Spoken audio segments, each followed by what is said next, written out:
Carlton County School Board unanimously approved moving to a 4-day school week next year. But as Northern News Now's Haley Asanovich found out, some districts in our area have enjoyed the shortened week for a while now, while others won't even consider the switch. The hustle and bustle of a typical high school Tuesday in Two Harbors. But unlike many other districts, the day is longer and so is the upcoming weekend. The Two Harbors district is one of the originators of growing trend in our area, applying for 4-day school weeks back in 2009.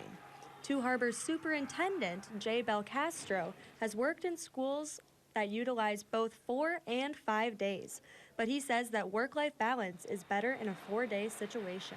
That traditional bell curve of coming off the weekend, people are traveling, tired. Mondays were a little bit tough to get the students moving. Tuesday they got better, Wednesday was good. Thursday is like, oh, we can do on Friday. I see that more flat. I don't see that big curve. Some larger school districts in the Northland, including Superior, have not even discussed 4-day weeks. Superior School District Superintendent Amy Starzecki is adamant about remaining 5 days. It is better for students to have smaller amounts of time over the course of the week to learn.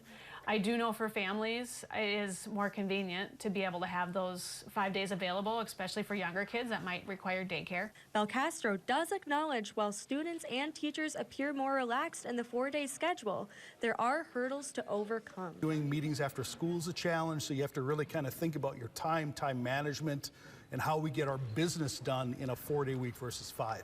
In Two Harbors, Haley Asanovich, Northern News Now.